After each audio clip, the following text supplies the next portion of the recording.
अब ये आप जो आज उदित राज बैठ गए और नाम लिया राहुल गांधी जननायक और 50% की आरक्षण की सीमा जातिगत जनगणना है, कहा राहुल गांधी कांग्रेस के बड़े नेता कोई भी दिल्ली इलेक्शन में?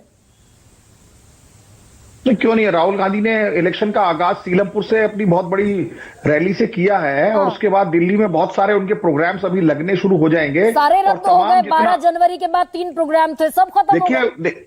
देखिए राहुल गांधी जी की तबीयत खराब थी, इस वजह से उनके कार्यक्रम रद्द हुए। लेकिन आने वाले समय में आप देखिएगा 25 से 30 जगह उनकी बहुत बड़ी पब्लिक रैली और रोड शो होंगे। प्रियंका जी भी होंगी, खड़गे साहब भी होंगे, पूरी ऑल इंडिया कांग्रेस कमेटी के तमाम जितने हमारे chief ministers, ex chief minister already Delhi में प्रचार कर रहे हैं, पूर्व केंद्रीय मंत्री प्रचार कर रहे हैं। और मैं अब असली बात पर, आपने आज जो बहुत शानदार मुद्दा रखा है और बड़े अच्छी डिबेट आप करा रही थी। अभी जैस्मिन सिंह साहब पूछ रहे थे कि सबसे पहले बताएं कि किस पार्टी ने क्या किया दलितों के लिए। तो मैं 1 मिनट में बता देता हूं कि 20 सूत्रीय कार्यक्रम के तहत जो प्लॉट देने का काम इंदिरा गांधी की सरकार ने किया था, चाहे 22 गज के हों, चाहे 80 गज के हों, चाहे 120 गज के हों दिल्ली में, वो कांग्रेस की इंदिरा गांधी की सरकार ने किया था। दलितों को पक्की सरकारी नौकरी देकर इकोनॉमिकल एम्पावरमेंट करने का काम कांग्रेस की सरकारों ने किया था।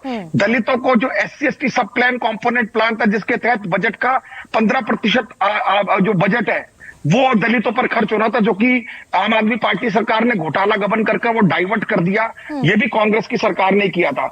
और सफाई कर्मचारियों को अंबेडकर आवास योजना के तहत हजारों फ्लैट्स दिल्ली में दिए गए थे फ्री ऑफ कॉस्ट।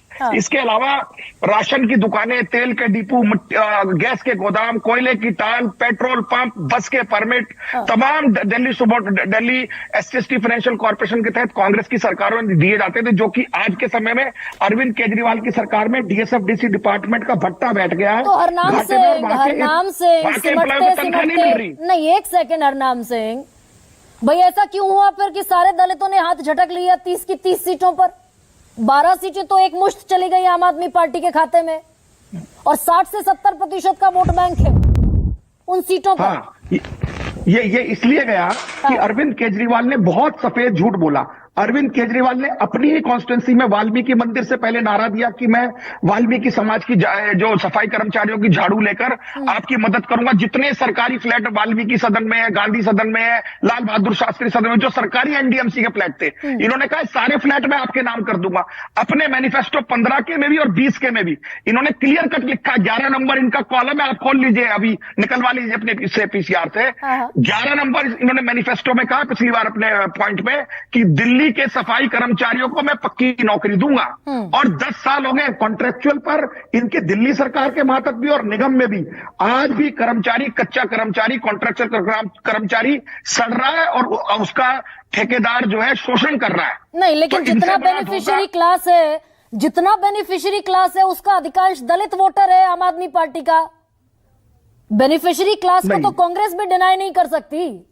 देखिए यही एक घपला और घोटाला कर रहे थे। SC/ST सब कंपोनेंट प्लान में क्या है कि टोटल बजट का 15% जो है, क्योंकि मैं उस पर केस लड़ रहा हूं हाई कोर्ट में इनके खिलाफ, RTI मैंने की थी। इन्होंने उसमें सारा पैसा जो था सब्सिडी में डाइवर्ट कर दिया, जो SC/ST का प्लान का पैसा था, जो SC/ST पे एक्सक्लूसिव खर्च होना था, जहां उनके रोड्स बनने थे उनकी बस्ती में, उनके लिए पॉलिटेक्निक बनने थे, उनकी कॉलेजेस बनने थे। जाफरपुर में एक जमीन ली हुई थी शीला दीक्षित ने, जहां पर बच्चों के लिए हॉस्टल्स बनना था, हायर एजुकेशन के लिए करना था। और जो जय भीम योजना बता रहे हैं ना, स्कॉलरशिप इन्होंने पिछले 3 साल से नहीं दी है दलितों के बच्चों को। और बाहर जाने वाली जो जय भीम हरनाम सिंह, अभी जिस समय आप देश भर में प्रेस कॉन्फ्रेंस कर रहे थे डॉक्टर अंबेडकर के सम्मान के नाम पर, यात्राएं निकाल रहे थे, उस समय अरविंद केजरीवाल घोषणा कर रहे थे कि दिल्ली का कोई भी बच्चा देश की नहीं दुनिया की किसी भी टॉप यूनिवर्सिटी में पढ़ना चाहता है तो सारा खर्चा आम आदमी पार्टी देगी।